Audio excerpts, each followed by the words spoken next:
ఆశీర్వాద కూడుకులు అంటేనే వెళ్తున్నారంటే. ఒకప్పుడు కుటుంబ ఆశీర్వాద కూడుకులు అని పెట్టారన్నమాట. ఎవరో కానీ అన్నారు నన్ను, మనకు కూడా అలా పెడితే బాగుండేమో అన్నారు. నేను అలా పెట్టను.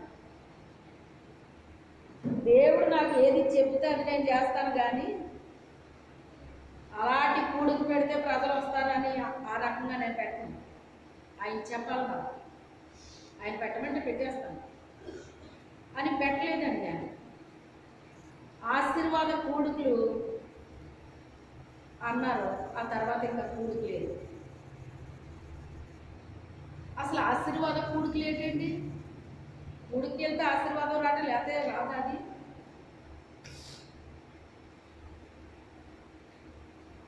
ఒకసారి రాజమండ్రిలో దినకర గారి మీటింగ్స్ జరుగుతున్నాయండి.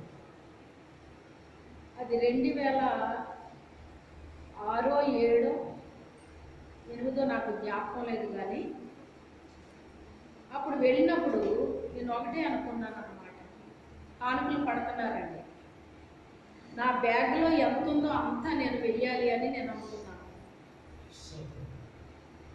అలా చెప్పి నా బ్యాగ్లో బోల్డ్ అంత ఏమీ లేదు.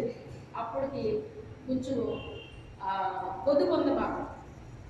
అంటే పొదుపు తీర్చేస్తాడు దేవుడు అని వెళ్ళేది సుమా. మళ్ళీ మీరు అలాగ ఆలోచించండి.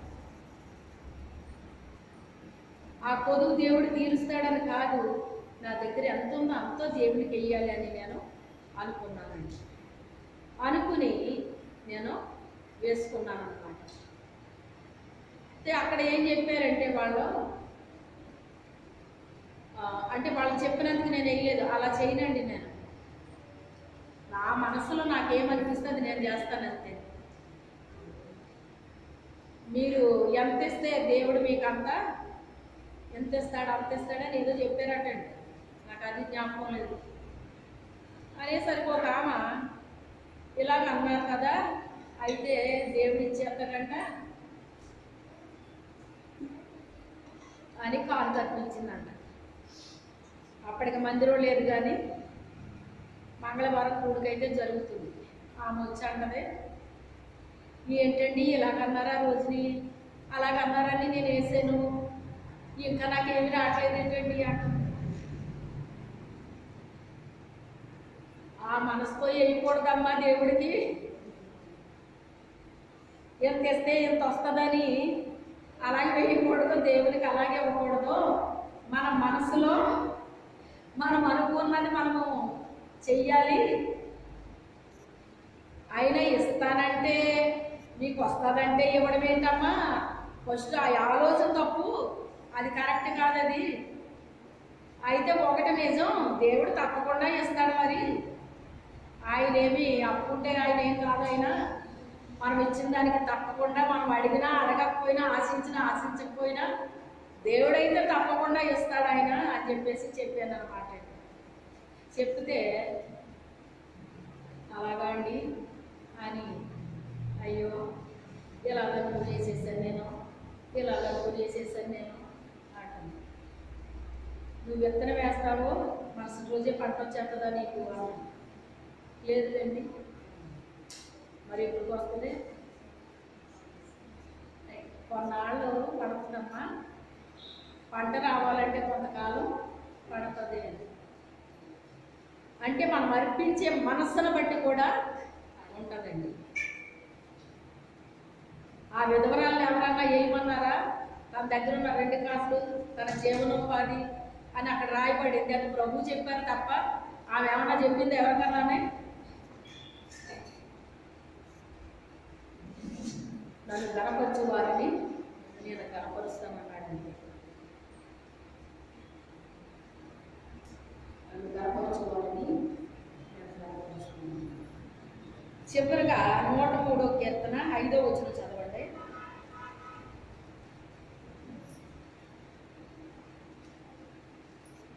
పక్షిరాజు యవనము వలె నీ యవనము క్రొత్తదగు చుట్టనట్టు మేలుతో నీ హృదయం తృప్తిపరచుచున్నాడు.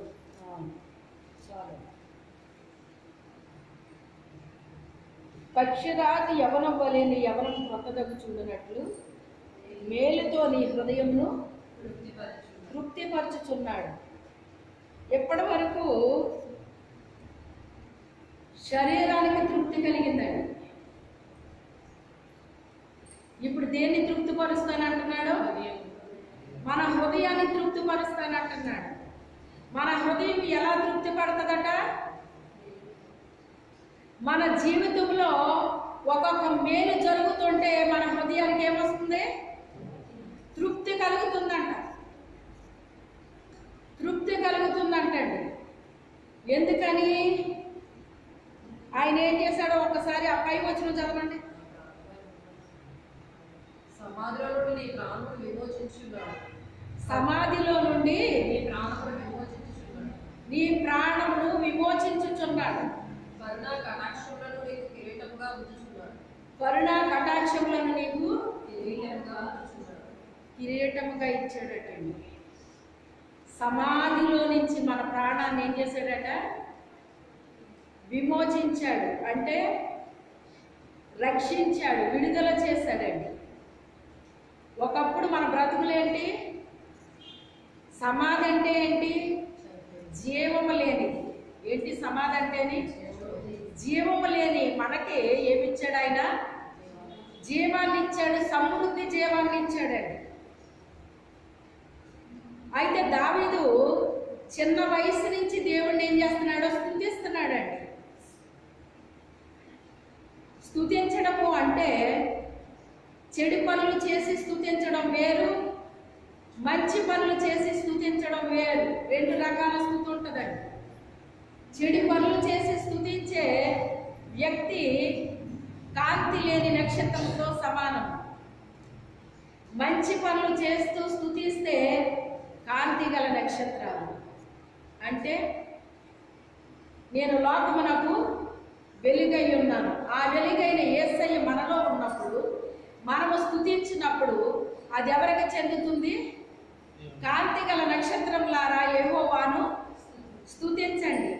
యథార్థ హృదయులారా మీరు ఆయన స్తుతిస్తుంటే శోభస్కరంగా ఉంటుంది అంటున్నాడు ఆయన. ఇప్పుడు దావీదు ఏ హృదయంతో స్తుతిస్తున్నాడు? యథార్థమైన హృదయంతో స్తుతిస్తున్నాడు ఆయన. దావీదుని గురించి దేవుడు మాట్లాడినప్పుడు ఏమంటున్నాడు ఆయన? దావీదు నా హృదయానుసారుడు అన్నాడు ఆయన. అంటే నా హృదయంలో ఏముందో వాడు అది చేస్తాడు. హృదయానుసారుడు అంటే ఏంటండి? దేవుని యొక్క హృదయంలో ఏముందో, దేవునితో మనకి సన్నిహిత సంబంధము, మొన్నే చెప్పుకున్నాం. సన్నిహిత సంబంధము, సహవాసం ఆయనతో మనకుంటే ఆయన గుణగణాలు ఏంటో, ఆయనకి ఏది ఇష్టమో ఏది ఇష్టం లేదో మనకి తెలిసిపోద్ది. తెలిసిపోయి ఆయన ఏమి ఇష్టపడుతున్నాడో ఆ పనిని మనం ఏం చేస్తాము? ఆయన చెప్పకుండా కూడా చేస్తాం. మనల్ని నన్ను స్తుతించు అంటే అది ఎలా ఉంది? స్తుతించు అని చెప్పక్కర్లేదు దేవుడు. మనం ఆయన్ని ఇష్టపడినప్పుడు, ఆయన మనం ప్రేమించినప్పుడు మనం ఏం చేస్తాము? ఆ కుంటివాడిని ఎవరైనా దేవుడు స్తుతించమన్నాడా? వాడి దిగ్గున లేచి నిలిచి నడిచి గంతులు వేస్తూ ఎంత గొప్ప కార్యం నా దేవుడు నా జీవితంలో చేశాడని స్తుతిస్తున్నాడా లేదా? ఆరాధిస్తున్నాడా లేదా? ఎప్పటి నుంచో వెళ్ళినోళ్ళు అలా కూర్చున్నారో అప్పటికప్పుడు వెళ్ళినోడు ఏం చేస్తున్నాడు? నేను స్తుతించకుండా ఉండలేను, నేను ఆరాధించకుండా ఉండలేను అంటున్నాడు ఇప్పుడు ఆయన.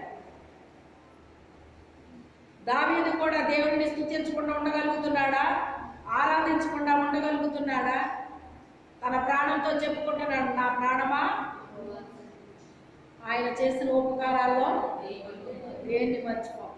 ఏది మర్చిపోయినా పర్వాలేదు కానీ దేన్ని మర్చిపోక అంటున్నాడు. దేన్ని మర్చిపోక ప్రాణంతో చెప్పుకుంటున్నాడు. అసలు దావీదు చేసే ప్రార్థనలో నాకు చాలా ఇష్టం అండి. ఆయన చేసేది ప్రతిదీ కూడా చాలా ఇష్టం అనిపిస్తుంది అన్నమాట. ఏదో ఒక విషయంలో తప్పు చేశాడు, అది తెలియక చేశాడు, అందుకే చాలా పశ్చాత్తాపడ్డాడు ఆయన. ఆ తప్పుని ఎత్తి చూపిస్తారు కొంతమంది సేవకులు. మరి అదేంటో వీళ్ళకి ఎక్కడ ఏ తప్పు లేనట్టు, ఏ మచ్చ లేనట్టు, ఉన్నది ఉన్నట్టుగా చెప్పాలి, ఖచ్చితంగా చెప్పాలని అంటే చెప్తారటండి. మరి అదే అంటే ఎంత ఇలాంటి వాడు కూడా ఈ విషయంలో ఎలాగయ్యాడు. నేను ఆ వాక్యం చదివినప్పుడు నాకు అర్థమైంది అదేనమాట. ఆ రోజుల్లో భార్యలు ఎక్కువగా ఉండొచ్చు రాజులకి, అలా అనుకున్నాడు ఆయన. కానీ అది గొప్ప అన్నాడు దేవుడు. గొప్ప అన్నప్పుడు ఏం చేశాడు ఈయన? ఒప్పేసుకున్నాడు. పశ్చాత్తాపడ్డాడు. ఒక్కసారి కాదంటాడు, చాలాసార్లు పశ్చాత్తాపడ్డాడు. తన తప్పులు ఒప్పుకొని విడిచిపెట్టి వాడు దేవుని యొక్క కనికరాన్ని పొందుకున్నాడని వాక్యం సెలవిస్తుందండి. దేవుడు మన శరీర విషయాల్లోనే కాదంటండి, మన హృదయం కూడా తృప్తి పడేటట్టుగా చేస్తాడటండి. హృదయం కూడా ఏమవుతుందంట? తృప్తి పడుతుందటండి. అబ్బా తండ్రి, ఎంత గొప్ప కార్యం నువ్వు చేస్తావని నేను అనుకోలేదయ్యా. ఎంత గొప్ప కార్యం చేసావు నాయన, ఎంత గొప్ప కార్యం చేసావు నాయన అని చెప్పి ఆయన స్తుతించేటట్టుగా మేలుతో ఆయన హృదయాన్ని ఏం చేస్తున్నాడటండి? తృప్తిపరుస్తున్నాడటండి. పక్షిరాజు యవ్వనం వలె మేలుతో తన హృదయాన్ని తృప్తిపరుస్తున్నాడట. అంటే పక్షిరాజు యవ్వనం వలె అంటే ఆ పక్షిరాజు వృద్ధాప్యంలోకి వచ్చిన తర్వాత ఆ వృద్ధాప్యంలో ఉండిపోవడానికి ఇష్టపడలేదట. నేను మరలా తిరిగి ఎగరాలి దేవుని కొరకు అని తన పరిస్థితులు బట్టి అది రాజీ పడలేదటండి.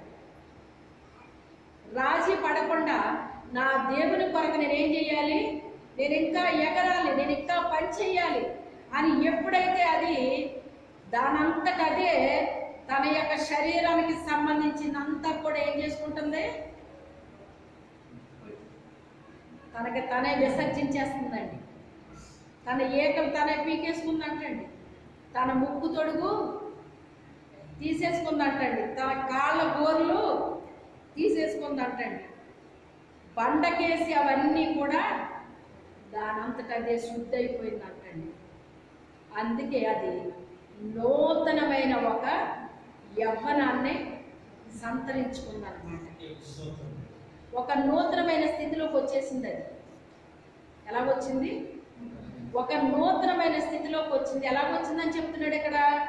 పక్షిరాజు యవనం వల్ల అంటే ఒక నూతనమైన ఒక యవనస్తురాలాగా అయిపోయిందంటండి. అది యవ్వన దశలోకి వచ్చేసిందంట. అది వచ్చినప్పుడు దాని పరిస్థితి ఎలా ఉంటుందండి? దానికి చెప్పండి. ప్రభువా, తిరిగి మళ్ళీ నన్ను ఇలా చేస్తావని నేను అనుకోలేదయ్యా అని గతంలో ఎగిరిన దానికంటే ఇంకా ఎత్తులకు ఎగురుతుందంటండి. అది హల్లెలూయా. ఎందుకని? అది ఎలాగ ఎగరగలిగింది? మొదట తన మనస్సులో అదేమో అవ్వలేదు. రాజీ పడే తత్వం ఉండదంటండి. పక్షిరాజు దగ్గర ఏముండదు? రాజీ పడిపోయే తత్వం ఉండదంట. ప్రస్తుత పరిస్థితులు చూడదంటండి. ప్రస్తుత పరిస్థితులు బట్టి ఇంక నేను ఇంతే, ఇంక నేనేం చేయలేను, నా వల్ల కాదు, అలాగా ఎలాగా అని చెప్పేసి రాజీ పడే మనస్తత్వం ఉండదంటండి. దాన్ని ఎట్టి పరిస్థితుల్లో రాజీ పడదంట. నేను ఇంకా ఏదో చేయాలి అని తపన పడుతుందటండి. ఆ తపన పడడానికి ఏం చేస్తే బాగుంటుందో అవన్నీ ఏం చేసింది? అది ఒంటరిగా ఒక కొండ మీదకి వెళ్ళిపోయిందంట. ఆ బండకేసి ఆ కాళ్ళ గోర్లు తీసేసుకుంది, ముక్కు తొడుగు తీసేసింది, వెంట్రుకలు పీకేసిందంట. తన దగ్గరికి వచ్చిన మిగిలిన పక్షులు కూడా ఆ నూగు వెంట్రుకలు కూడా లాగేసినాయి అంటండి. తన శరీరం అంతా బ్లడ్ వచ్చేస్తుందంటండి. అయినప్పటికైనా రెక్కలు చాపుకొని ఆ ఎండలో అలా నిలబడిందంటండి. అంటే నీతి సూర్యుడి దగ్గర ఏం చెయ్యాలి? ఇవన్నీ చెయ్యాలండి. మనకు మనం క్లీన్ చేసుకుని ఉంటాయి, ఇతరులకు క్లీన్ చేసేవి ఉంటాయి. ఇతరులు వచ్చి తను క్లీన్ చేసేటప్పుడు కూడా తను ఏమీ ఫీల్ అవ్వలేదటండి. ఏమవ్వలేదు? ఫీల్ అవ్వలేదట. అయ్యో, ఎంత మాట వేస్తారా, నన్ను ఇలా కట్టారా, అలా కట్టారా, అలా చేస్తారా, ఇలా చేస్తారా ఏమీ ఫీల్ అవ్వలేదట. ఆ ఇతర పక్షులు కూడా దాన్ని చిన్ని చిన్ని నూగు వెంట్రుకలు అంటే అది పెద్ద ఆ, ఏంటది నొప్పి ఏమీ రాదు, కానీ మొత్తం మీద చిన్ని బ్లడ్ వస్తుంది అందులో నుంచి. అవునా కదా? ఎందుకంటే దాని బాడీలో నుంచి ఉందా ఏక, అందుకని పీకినప్పుడు పెద్ద నొప్పి రాకపోవచ్చు, కానీ చిన్నిది వస్తుంది అనమాట అండి. అంటే చిన్ని కూడా ఉంచుకోవడానికి అది ఏమవ్వలేదు, ఇష్టపడలేదు. ఆ నూగు వెంట్రుకలు కూడా తీసేసినాయి అట్లా వేరే పక్షులు వచ్చి తీయించేసుకుంది. ఇప్పుడు అది ఏం చేసింది, నీతి సూర్యుడని యేసయ్య దగ్గర అది రెక్కలు చాపుకొని నిలబడిందండి. మండు టెండలో ఏకలు లేకుండా పక్షి నిలబడడం అంటే ఎలా ఉంటుందో తెలుసా? ఎలా ఉంటుందండి?